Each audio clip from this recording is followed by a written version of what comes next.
What's up, everybody?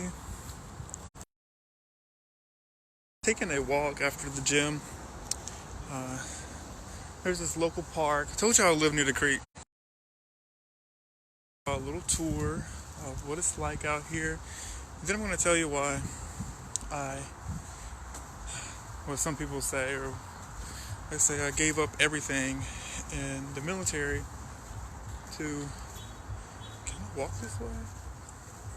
To move to Charleston. And I'm going to tell you why. Yeah, I can go this way. Alright. Oh, look. Nice little chairs there to view the sunset. Look at that. It's so beautiful. Hold on, focus. There we go. It's a whole lot to focus on. Alright. So, as many of you know, I did serve 8 years over there, or 8 years in the military. I did 4 years in Delaware, 3 years in Tokyo, and then 1 year in South Korea, where I served as an aircraft mechanic. And in the beginning, I thought that was so awesome. I was so passionate about being an aircraft mechanic and serving my Air Force and my country. I was, what they call it, bleed blue, when you're so proud to serve your country. And I really was. But things happened to me at my first duty station, and this is something I have never shared publicly with people. Not even a lot of my family, don't know. Only my close, some of my close friends know that were there for me during that time. But my first duty station, as some of my family knows, I'm gay, even though I never publicly came out to them. But if they watch this, now they know. But I got a lot of resistance and like bullying and abuse from my leadership when I was in the military. So when I was in Delaware, I had my leadership tell me that they called me all, I'm scared of rank, I'm brand new airman, and I had my leadership come in and tell me that I don't belong there. I make people uncomfortable because I'm gay and I don't fit in and all this stuff. And I was like, well, what did I do to make people uncomfortable? And they're like, well, we don't have specifics, but we just know you made people uncomfortable, and if you do it again, you're gonna get in trouble. I was like, how? I don't know what I did. So through that time, my leadership accused me of, they falsely accused me of sexual harassment, and they, when that got dropped, because there was no substantial evidence, like that was false, that was just made up, then they neglected me of my upgrade training and tried to separate me from failure to adapt, failure to progress, or adapt to the military lifestyle. But that wasn't true. I kept fighting. I kept asking for that extra training that I needed that they wouldn't give me. I started going to outside sources. I started going to different squadrons, different work centers. I started going to chiefs. They all say they got that open door policy until you walk in that door and then it's closed. And over the years, I just got a lot of resistance from my leadership for being openly gay in the military. It's like, if you don't fit in, then you really just don't belong with them. It's like, it's a dog-eat-dog kind of world. And don't get me wrong, I don't regret it, and I was proud to serve my Air Force. But when those leaders and people told me that I don't belong there because I was gay, they were right. Because I don't deserve to be somewhere where I'm tolerated. I deserve to be somewhere where I'm celebrated. I have a lot to offer, my work center, my environment, whatever I do. I have a great work ethic, great personality. I mean, who don't love Tuck? But so you really just starting then. But for the last 3 years, when I was active duty, I tried so hard to retrain to a different career field. I wanted to get into something that was like the medical career field or equal opportunity. I wanted to do human resources, but they wouldn't allow me to retrain out of my career field where I didn't belong apparently. Uh, and I tried to get special duties where I could be like an airman leadership school instructor, or I could do like recruiting or something like that. I wanted to do just to get out of the maintenance career field, but still serve my country. And they denied that. I hope y'all can hear me. I guess y'all can because I got comments coming in, but my earbuds were beeping or something. But so when it came time for my enlistment for me to renew my enlistment, I decided to separate and pursue other options. I knew I wanted to be in a career field where I work with people and I could serve others, and where I would be, my talent and my skills would be appreciated. So that's why I separated. So, I left really good pay. I left, amazing benefit. Where do you start? Everything was just free. It was just provided, I could just walk into the dental office and get whatever I need done. But now I have to, call the insurance company, get an appointment, find out who's in my network, get referrals, go do pay co-pays, So I lost a lot when I separated from active duty. But I was able to go to the reserves and get the career field that I wanted, equal opportunity, which is like human resources, so I can, still continue to serve my country and be somewhere where I'm celebrated. I'm not the oddball. So I'm really excited for that. I did get to meet my unit in January, and I had my first drill weekend in February. And everybody there is just so awesome. I got to connect with them, and I really like how they're all, they pull their reserve time on the weekends, but they all have professional careers, and they were sharing all kinds of knowledge and tidbits of how I get all the opportunities available to me and the benefits available to me in the civilian world and the military sector. And I'm just excited for that. But the times I went through back in Delaware, some of my darkest time. Some of my family doesn't know this. Some of my friends, many of my friends don't know this, but I actually went through like a really deep depression. I had to go to mental hospital because I was suicidal, and I felt like I was trapped in a place where I wasn't accepted, I wasn't welcomed, I didn't belong. And unfortunately, like the civilian world, if you don't like it, then leave. Well, I couldn't do that with the military. If I don't like it and I left, I go to jail. I don't know what was better. So I've lost my volume. Hope y'all can.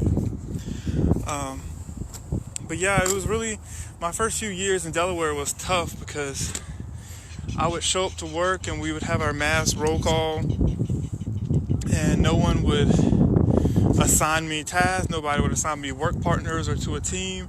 I would just show up every day, just like it was almost like I didn't exist. And then we would have to go to, we'd break for lunch.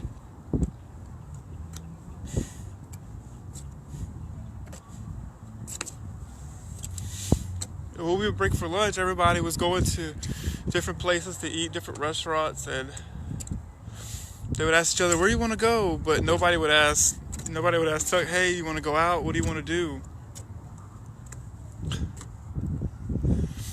And I remember going to the cafeteria,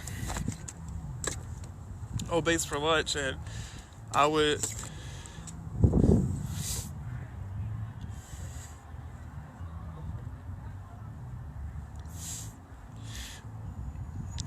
we've all seen those TV shows where someone's the like that lonely kid at the lunch table, and that was me. I was that lonely kid at the lunch table, and there's so many people around, but yet I still felt so alone, even though I was surrounded by people physically, because nobody wanted to associate themselves with me or hang out with me because, I was different. I was gay in the military. People were making up false things about me, and I haven't shared these things with a lot of people. This is my first time sharing this publicly. I've shared it on base with other workshops and classes and stuff, but I really want to share this with you so you know that, like, even if you're in a situation and you feel like you're stuck, or you're in a situation where you don't like it, you don't fit in, you don't belong, or whatever it is, people aren't treating you right, or like you deserve, you can move. That situation is temporary. You're not there forever. Like, you can create your own strategy, your own plan to get unstuck, to pursue what you want to pursue. And that's what I did.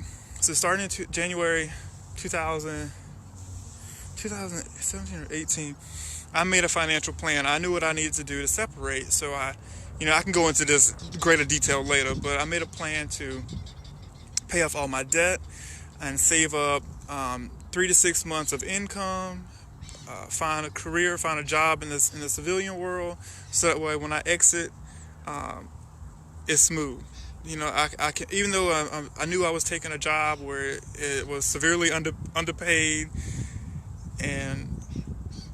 but I still had a savings. I had a plan to make it work. I love my job, even though I don't get paid near as much as I used to. I love my job, serving the guests and the customers and seeing the people, having conversation with them.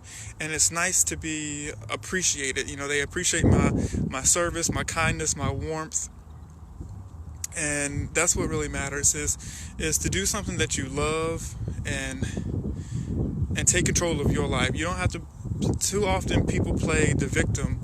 You are not the victim unless you give up on yourself. You are your own warrior. You're the only one that's going to fight for you. So you have to get out there, make a plan. If you want to change, you want to move somewhere, do it. If you just want to reach out to me and tell me your goals, and if you want my opinions, my feedback, I'll give it to you. I will point you in the direction of resources, people that I think could help you better than I could.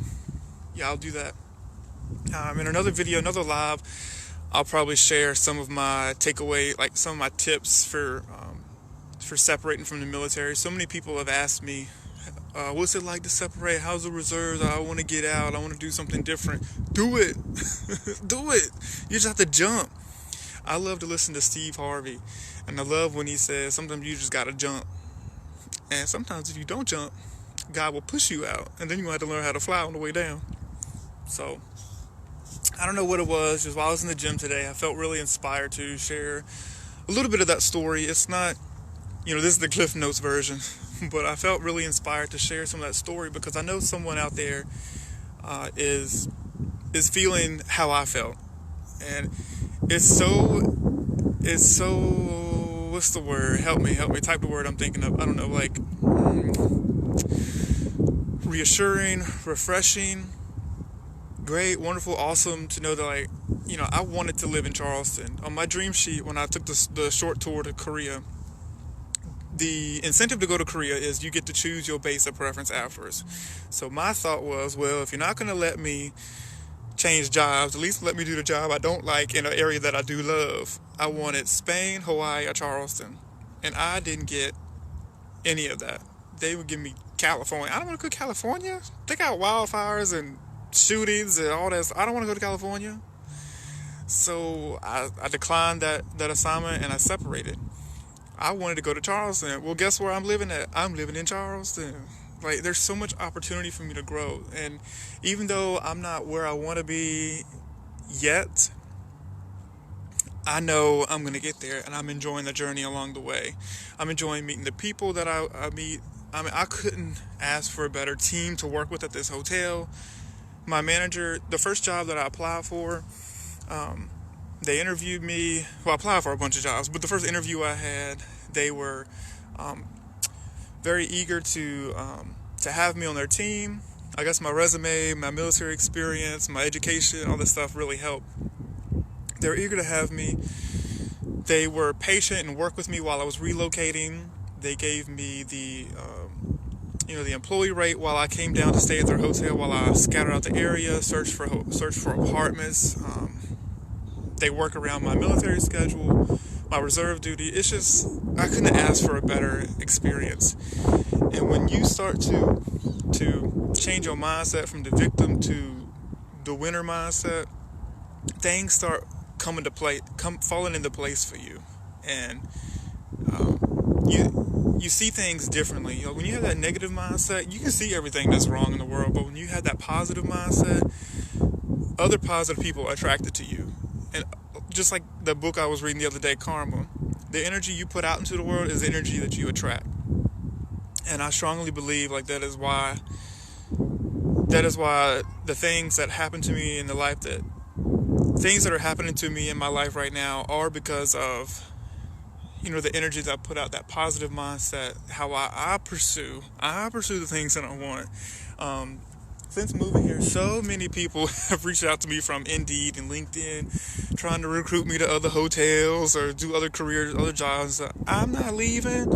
I'm staying right here with my team for now. I'm staying here right here with my team that has treated me so well and has so many good things that have happened to me that I'm not leaving them. That's so disrespectful. They did all this for me to get me down here to Charleston, and then I leave them. I'm not doing that. I'm not doing that.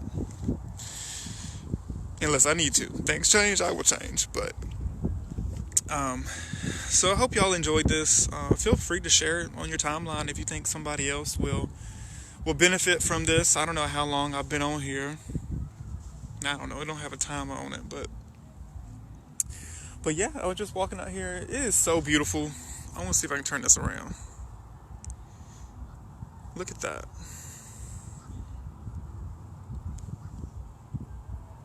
That big bridge in the background. Anyway, but yeah, like I said, the things that happened to me in my life were pretty difficult, but I don't regret it for a moment. I had some of the best people in my corner fighting for me.